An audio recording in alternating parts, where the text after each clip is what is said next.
Hello traders, welcome to pro stock technicals. कैसा रहा आपका आज का दिन? कमेंट करके बताना। एंड अगर आपने अभी तक इस चैनल को सब्सक्राइब नहीं किया तो प्लीज़ सब्सक्राइब कर देना। ठीक है, चलिए चलते कल के एनालिसिस की तरफ। देखते हैं कि कल किस तरह से निफ्टी और बैंक निफ्टी को हम ट्रेड कर सकते हैं। कल है 21 सितंबर, कल है थर्सडे एंड कल है निफ्टी की एक्सपायरी। तो हम पहले निफ्टी के ऊपर ही एनालिसिस करते हैं कि किस तरह से हम निफ्टी को ट्रेड कर सकते हैं। ठीक है, तो यहाँ पर अभी अगर निफ्टी का structure on daily time frame आप देखोगे तो ये था आपका प्रीवियस हाई के ऊपर इसने ब्रेकआउट करके सस्टेन किया, लेकिन ये अभी नीचे आ चुका है। ठीक है, so this can also be called as a breakout failure यहाँ पर। ठीक है, यहाँ पर ये ब्रेकआउट फेल हो चुका है बिकॉज ये प्रीवियस हाई जो था वहाँ पर सपोर्ट लेके ऊपर तो गया, लेकिन सस्टेन ना करने के बावजूद इसके नीचे आ चुका है। एंड ये 19,900 के आसपास क्लोज कर चुका है, जबकि प्रीवियस हाई 20,000 के अराउंड था। ठीक है, तो डेली टाइम फ्रेम पर तो स्ट्रक्चर नेगेटिव हो चुका है, प्लस जो इसकी प्रीवियस स्विंग थी उसके नीचे भी इसने डेली टाइम फ्रेम पर ही क्लोजिंग करना स्टार्ट कर चुका है। तो अब देखते हैं 15 मिनट्स टाइम फ्रेम के अंदर के कल हम निफ्टी को किस तरह से ट्रेड कर सकते हैं। ठीक है, तो अब यहाँ पर एक इम्पॉर्टेंट चीज़ ये आती है कि अभी ये डाउनफॉल जो है वो किस तरह से आ सकता है, क्योंकि यहाँ पर आप देख सकते हो ये गैप एरिया है। ठीक है, ये एक गैप वाला एरिया है। ये जो गैप है अगर इसको ब्रीच करते हैं तो एक अच्छा खासा डाउनफॉल आई एम एक्सपेक्टिंग कल के कल ही, जो कि एक यहाँ तक आ सकता है 19,750 की रेंज तक।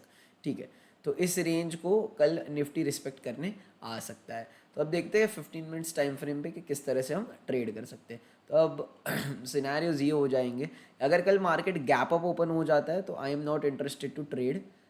ठीक है, अनलेस एंड अनटिल ये कुछ बड़ा गैप अप ओपन हो। क्यों नहीं हो इंटरेस्टेड? बिकॉज यहाँ से ये पुट शॉर्ट्स हो जाएंगे, यहाँ पर कॉल शॉर्ट्स हो जाएंगे, एंड देन पूरा दिन मार्केट इसी रेंज के अंदर वॉलेटिलिटी शो करके एक्सपायर हो जाएगा। अगर बहुत बड़ा गैप अप ओपन हो गया then definitely I am interested to trade, because यहाँ पर जिन्होंने भी शॉर्ट किया हुआ है, यहाँ पर किया, यहाँ पर किया, यहाँ पर किया, वो सारे अपने पोजीशंस कवर करने भागेंगे, जिसकी वजह से एक अच्छी खासी शॉर्ट कवरिंग ट्रिगर हो सकती है। बट द बेस्ट ट्रेड कब बनेगा कि ये फ्लैट ओपन हो एंड इसके लो को, प्रीवियस डे लो को ये ब्रीच कर दे। तो यहाँ से सबसे पहला टारगेट मेरा बनेगा 19,800, सीधा 100 पॉइंट्स का। वो भी क्यों बनेगा? क्योंकि पहले तो यहाँ पर एक गैप है, प्लस यहाँ पर एक सपोर्ट विजिबल है। तो फर्स्ट स्टॉप इसके लिए हो जाएगा 19,800। अगर ये 12:30 के आसपास 19,800 तक पहुँच जाता है एंड देन 12:30 के बाद अगर 19,800 को अगर ये ब्रेक करता है तो then targets are even bigger. ठीक है, क्योंकि ये रहा आपका 19,800, then I am expecting the target of 19,720 also कल के कल इंट्राडे में। अगर ये फ्लैट ओपन होके नीचे आता है, यहाँ पर 12:30 तक पहुँच के सस्टेन करता है, देन 12:30-1 बजे के आसपास इसको ब्रेकआउट करता है, तो फिर ये जो गैप बनाया हुआ है इतना सा, ये भी फिल हो जाएगा। 19,720 तक डेफिनेटली मार्केट आ सकता है। ठीक है, अगर कल बड़ा गैप डाउन ओपन हो गया आज के जैसे ही, अगर कल यहाँ कहीं गैप डाउन ओपन हो गया तो पहले तो क्वांटिटी हाफ करनी है, क्योंकि आधा प्रॉफिट आपके इसमें से ऑलरेडी चले जा चुका है। फिर हमको प्राइस एक्शन देखना होगा, क्या आज की तरह भी ये थोड़ा ऊपर जाके फिर एक कंटिन्यूस नीचे की तरफ प्राइस एक्शन बना रहा है या कुछ रिकवरी शो कर रहा है। तो वो लाइव मार्केट के अंदर ही हम जज कर पाएंगे कि कल किस तरह से अगर गैप डाउन ओपन होता है आज के जैसे बड़ा गैप डाउन। बट मेरे लिए बेस्ट ट्रेड कल ये होगा, इस रेंज के बीच में ओपन हो एंड यहाँ से नीचे ब्रेक डाउन दे। पहला टारगेट अपन 19,840 से 800 की रेंज को रखेंगे। इसको ब्रेक कर दिया then next target will be 19,720 से 19,730 की रेंज। ठीक है, तो ये हो गया। अपसाइड के लिए मैं कब इंटरेस्टेड हूँ ये भी मैं आपको बता देता हूँ। अगर फ्लैट ओपन हो जाता है एंड इसके ऊपर निकलता है एंड अगर ये कहीं भी अराउंड 19,980 से लेके 19,990 के बीच में थोड़ा सा होवर करता है, कब तक? 12:30-1 बजे के आसपास, एंड देन 20,000 को स्ट्रांगली ब्रेकआउट करता है, तो we can see gap filling वाला टारगेट ऑल्सो। ठीक है, तो कल लाइव मार्केट में वी विल सी कि किस तरह से हम ट्रेड कर सकते हैं। बट द बेस्ट पॉसिबिलिटी जो मुझे लग रही है अभी वो है, अगर मार्केट फ्लैट ओपन होता है, अपसाइड भी निकलता है, तो भी अगर होल्ड करके 12:30 या 1 के आसपास अगर ये 20,000 को स्ट्रांगली ब्रेकआउट करता है तो एक अच्छी रैली अपसाइड देखने मिल सकती है शॉर्ट कवरिंग वाली। या फिर अगर ये ओपनिंग आवर्स में ही अपना प्रीवियस डे लो ब्रेक करके 19,800 के आसपास ट्रेड करने लग जाता है एंड देन यहाँ पर होल्ड करके फिर ब्रेक डाउन करता है, तो फिर ये 19,720 या 700 टच करने भी आ सकता है। तो कल we can expect one trending expiry. वो भी क्यों मैं आपको बताता हूँ, बिकॉज अगर आप प्रीवियस कुछ दिनों देखोगे तो ये रही रेंज, ये तो पिछले 2 दिन काफ़ी रेंज में ही रहे। ये गैप डाउन ओपन होने के बाद स्लो सेलिंग थी, फास्ट सेलिंग नहीं बोल सकते।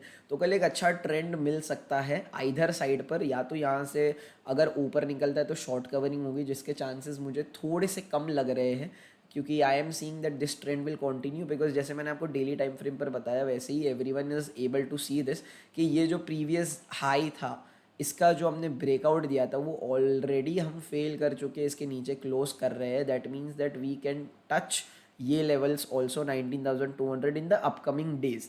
बट ये एक पोजिशनल टारगेट हो गया, वो भी प्राइस एक्शन पर ही डिपेंड करेगा। ठीक है, अगर इस पूरे ट्रेंड का 50% जो आता है 19,200 से लेके 20,200, मतलब 19,700 के आसपास आता है ये 50%। अगर ये इस ट्रेंड को सस्टेनेबल बनना है तो इसको यहाँ कहीं पर आके कुछ सपोर्ट दिखा के अक्यूमुलेशन करके थोड़े टाइम के बाद ब्रेकआउट देना होगा। अगर by chance daily time frame पर निफ्टी 19,700 के नीचे क्लोज कर देता है, then we will definitely see some panic sell off, क्योंकि यहाँ से जिसने भी होल्ड करके रखा होगा उसने यहाँ पर प्रॉफिट नहीं बुक किया है, एंड आज के दिन भी उसको अच्छा खासा प्रॉफिट बुक करने नहीं मिला होगा, तो डेफिनेटली वो लोग चाहेंगे कि यहाँ पर आके थोड़ा होल्ड करें, देन अगर ऊपर जाएगा तभी वो प्रॉफिट बुक करेंगे, या तो पैनिक में प्रॉफिट बुक करेंगे इसके नीचे। ठीक है, तो ये था निफ्टी का daily time frame and 15 minutes time frame का एनालिसिस। अब चलते हैं बैंक निफ्टी के ऊपर। बैंक निफ्टी का भी सेम ही एनालिसिस है, लेकिन बैंक निफ्टी इतना ज़्यादा ऊपर नहीं गया था। बैंक निफ्टी ने बल्कि अपने प्रीवियस हाई को टच तक नहीं किया है। ठीक है, एंड प्रीवियस हाई के आसपास से ही ये रिवर्सल का साइन दिखा रहा है, which means that it is showing a double top. ठीक है, एंड ये डबल टॉप कंफर्म कब होगा? ये डबल टॉप कंफर्म तभी होगा जब भी हम डेली टाइम फ्रेम पर इस लेवल के नीचे 43,600 से लेके 44,000 का जो रेंज है, इस लेवल के नीचे जब हम क्लोजिंग देना स्टार्ट करेंगे, तब यहाँ से बहुत अच्छा पैनिक वाला सेल ऑफ डेफिनेटली देखने मिल सकता है प्रॉफिट बुकिंग के नाम पे। ठीक है, अब डेली टाइम फ्रेम की मैं बात करूँ तो बैंक निफ्टी ने तो अपना इस ट्रेंड जो है इसका 50% शायद से आज ब्रीच कर लिया है। ठीक है, एंड ये जो प्रीवियस स्विंग था उसको भी आज ब्रीच कर चुका है, ये जो प्रीवियस स्विंग था इसको भी आज ब्रीच कर चुका है। तो अब देखते हैं कल किस तरह से बैंक निफ्टी को ट्रेड कर सकते हैं 15 मिनट्स टाइम फ्रेम पर आके। ठीक है, तो बैंक निफ्टी में भी सेम ही कहानी है, बट अगर ये गैप अप ओपन होता है ना यहाँ कहीं पर, तो एक छोटा सा गैप फिलिंग का टारगेट हम रख सकते हैं, फिर उसके बाद यहाँ पर होवर करके ऊपर निकलता है तो ये वाला टारगेट आ सकता है। ठीक है, ये हो गया गैप अप का। अगर गैप डाउन खुलता है तो things will be very interesting. ठीक है, गैप डाउन अगर ओपन होता है, अगर यहाँ कहीं गैप डाउन ओपन होता है, तो ये जो एक अच्छा खासा सपोर्ट एरिया दिख रहा है जहाँ पर आज भी मार्केट ने सपोर्ट लिया है, यहाँ पर आप देखोगे, यहाँ पर देखो, यहाँ पर देखो, यहाँ से तो रैली हो गई थी और आज भी मार्केट ने सपोर्ट दिखाया है वहीं से। अगर ये वाला गैप डाउन में टूट जाता है तो एक पैनिक सेलिंग डेफिनेटली देखने मिल सकती है। My target will B 44,800। ठीक है, अगर ये भी निकाल दिया फिर एक बड़ा टारगेट ओपन हो जाएगा सीधा सीधा 44,400 का। तो यहाँ से ऑलमोस्ट 1000 पॉइंट का जो ब्रेकडाउन है मैं देख सकता हूँ। अगर ये जो लेवल है गैप डाउन में खुलते ही टूट गया एंड यहाँ पर सस्टेन कर दिया इसने 15-20 मिनट, आधा घंटा, 1 घंटा, तो डेफिनेटली पोजिशनली बेसिस पर अपकमिंग वीक में या यही वीक के एंड तक we can see 44,400 for sure. ठीक है, कल के लिए अगर डिस्कशन करूँ तो फ्लैट रेंज हो जाएगी ये।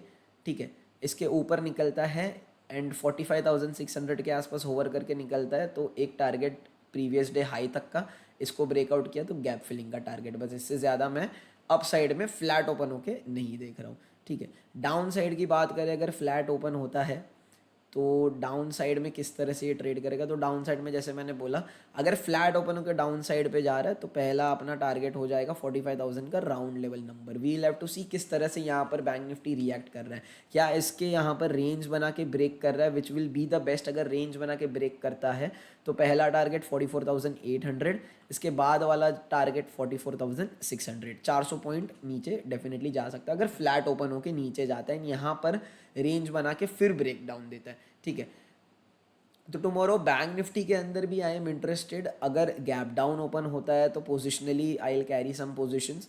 ठीक है, एंड उसको फिर जैसे मेरा टारगेट है 44,400 का, जो 1000 पॉइंट का टारगेट है, वो यहाँ से फिर आई बुक जब ये आएगा वो, अगर गैप डाउन ओपन होते हैं दोनों इंडेक्सेस आज के जैसे, ठीक है, तो डेफिनेटली एक अच्छा सेल ऑफ देखने मिल सकता है। बाकी कल है अपनी निफ्टी की एक्सपायरी, तो आप निफ्टी को ज़्यादा फोकस में रखना, बिकॉज अगर ब्रेकडाउन मिलता है निफ्टी के अंदर तो आपको अच्छे प्रीमियम्स मिलेंगे पुट साइड पर टू प्ले टुमारो, ठीक है। बाकी अभी तक अगर आपने हमारा टेलीग्राम चैनल ज्वाइन नहीं किया है तो उसको प्लीज़ ज्वाइन कर देना। ये रहा हमारा टेलीग्राम चैनल, ठीक है। आज सुबह को जो प्री मार्केट ओपनिंग में जो टिक था वो यहाँ पर शेयर किया हुआ था, ऑलमोस्ट -360 पॉइंट्स का जो टिक था, ठीक है।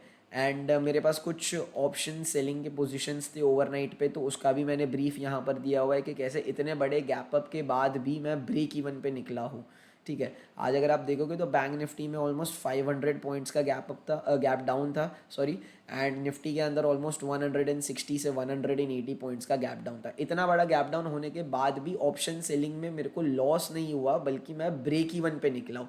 एट द सेम टाइम अगर मैं ऑप्शन बाइंग पर फंस गया होता ऑन दी अदर साइड, अगर मैं कॉल लेके गया होता तो ऑलमोस्ट मेरा इस कॉल का वैल्यू ज़ीरो हो जाता था, बिकॉज आज थी बैंक निफ्टी की एक्सपायरी, ठीक है। And bank Nifty almost 500 points gap down open हो रहा था, तो 90% कॉल की वैल्यू तो डेफिनेटली कम हो ही जाती थी, ठीक है। तो ये फ़ायदे होते हैं option selling and option buying के पास। लेकिन अगर ऑप्शन बाइंग में मैं सही डायरेक्शन में बैठा हुआ हूँ तो मेरा कैपिटल 2x या 3x भी हो सकता है, ठीक है। तो आप टेलीग्राम चैनल ज्वाइन कर लेना, लिंक डिस्क्रिप्शन में है, ठीक है। एंड अगर आपने अभी तक यूट्यूब चैनल को भी सब्सक्राइब नहीं किया तो प्लीज़ यूट्यूब चैनल को भी सब्सक्राइब कर देना, ठीक है। That's it for today. बाकी मिलते हैं आपको कल एक नई एनालिसिस वीडियो के साथ। Till then take care.